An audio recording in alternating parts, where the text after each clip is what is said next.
భూమికి జీవం పోసే నదులు అనేకం ఉన్నా గోదావరి నది ఎంతో విశిష్టమైనది. ఈ నది జీవనదిగా పిలువబడడానికి కారణం దీని జలాలు మనిషి జీవన విధానానికి మూలాధారంగా నిలిచాయి. రాజమహేంద్రవరం గోదావరి తీరంలో విరాజిల్లే ఈ నగరం చరిత్రలోనే కాదు, ఆధ్యాత్మికతలోనూ విశేషమైన గౌరవం పొందింది. సరస్వతీ నమస్తుభ్యం.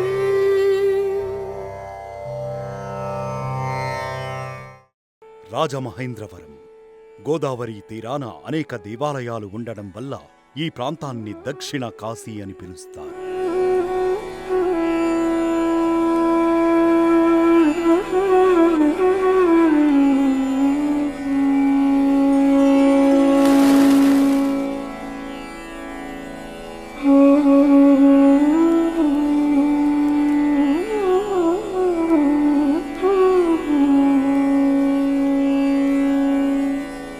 ఈ నగరం తెలుగువారి ప్రాచీన శిల్పకళ, సాహిత్యం, సంస్కృతి ప్రతి మూల కోణంలో ప్రతిబింబిస్తుంది. ఇప్పుడు ఈ నగరానికి కొత్త ఆధ్యాత్మిక శోభను చేర్చిన క్షేత్రం జ్ఞాన సరస్వతీ పీఠం. ఓం శ్రీ మాత్రే నమః. రాయమండ్రి నగరానికి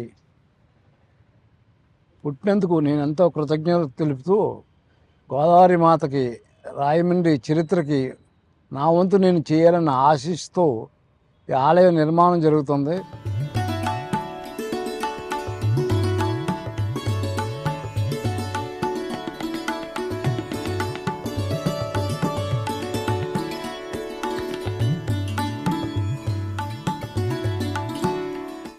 ఈ ఆలయ నిర్మాణంలో విశిష్టమైన శిల్పకళా వైభవాన్ని మనం చూడవచ్చు.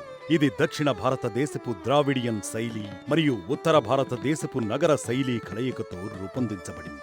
ఈ నిర్మాణం ఉత్తరం దక్షిణ భారతీయ వైభవాల ఏకతను ప్రదర్శిస్తుంది.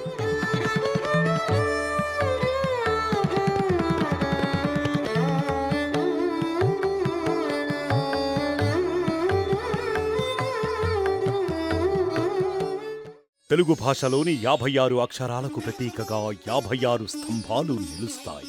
ప్రతి స్తంభం మీద ఒక స్త్రీ దేవతా రూపం ఉంటుంది. అలాగే మరింత విశేషంగా ఈ ఆలయంలో మొత్తం 108 స్త్రీ శక్తి స్వరూపాలు ప్రతిష్ఠించబడ్డాయి.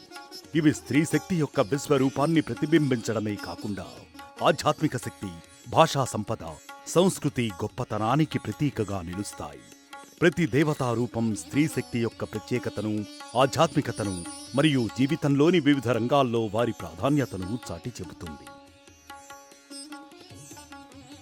ఈ ఆలయంలో ప్రత్యేకంగా సరస్వతీ ఘాట్పై తెలుగు తల్లి, గోదావరి తల్లి, భారత్ మాతా విగ్రహాన్ని ప్రతిష్ఠించి స్త్రీ శక్తికి గౌరవం చాటి చెప్పారు. ఇది భాషా, సాంస్కృతిక పరిరక్షణకు ఈ ఆలయం అందిస్తున్న విస్మయకర ఉదాహరణగా నిలుస్తుంది. ఆలయ ప్రవేశ ద్వారంలోనే మనకు అద్భుత దృశ్యం ఎదురవుతుంది. సుమారు 1000 కిలోల బరువుతో పంచలోహాలతో తయారైన శ్రీచక్రం. ఇది భక్తుల శ్రద్ధకు కొత్త దిశను చూపుతుంది. ఈ ఆలయంలో మరొక ప్రత్యేకత వాసిముఖి అమ్మవారి ఆకర్షణ స్తూపం. ఇది ఆధ్యాత్మిక శక్తిని పెంపొందించే విశేషమైన క్షేత్రంగా రూపొందించబడింది. ఇక్కడ భక్తులు తమ జీవితానికి నూతన మార్గాలను కనుగొంటారని విశ్వసిస్తారు. ఆలయ మొదటి అంతస్తులో మనకు ప్రధాన దైవం జ్ఞాన సరస్వతి అమ్మవారు దర్శనమిస్తారు. శ్వేతవర్ణ స్ఫటిక రూపంలో వెలుగొందుతున్న ఈ విగ్రహం కేవలం అందమైన శిల్పమే కాదు, భక్తుల ఆధ్యాత్మిక ప్రేరణకు ఆధారం. ఈ మహద్భావ విగ్రహాన్ని ఆవిష్కరించిన శిల్పి ప్రపంచ ప్రసిద్ధి చెందిన అరుణ్ యోగిరాజ్. అయోధ్యలోని బాలరాముడి విగ్రహానికి ప్రఖ్యాతి చెందిన ఆయన శిల్పకళ ఈ ఆలయానికి ఒక విశిష్టతను తెచ్చింది. ఆలయ ప్రధాన ద్వారంలో అడుగు పెడితేనే అమ్మవారి 10 అవతారాలు మనకు దర్శనమిస్తాయి. ఆ దేవతలను ఆహ్వానిస్తున్నట్లు పార్వతీ అమ్మవారు మరియు మహాలక్ష్మి అమ్మవారు దర్శనమిస్తారు. ఈ కళాత్మకతను చూస్తే ప్రతి శిల్పం మనసుకు ఆధ్యాత్మిక ఆహ్లాదాన్ని కలిగిస్తుంది. ఇలాంటి ఆధ్యాత్మిక క్షేత్రం మన గుండెల్లో ఆనందాన్ని నింపుతుంది. జ్ఞాన సరస్వతీ పీఠం భక్తులకు భాషా గౌరవాన్ని, విద్యా చైతన్యాన్ని అందించే ప్రసిద్ధి గడిస్తోంది. ఈ ఆలయం భవిష్యత్తు తరాలకు జ్ఞానానికి, భక్తికి, లలిత కళలకు మార్గదర్శి అందించే కేంద్రంగా నిలుస్తుంది. గోదావరి తీరాన వెలుగొందుతున్న ఈ ఆధ్యాత్మిక అంకురం భక్తుల జీవితాల్లో వెలుగులు నింపాలని కోరుకుంటూ ఓం శ్రీ జ్ఞాన సరస్వతీ పీఠం రాజమహేంద్రవరం.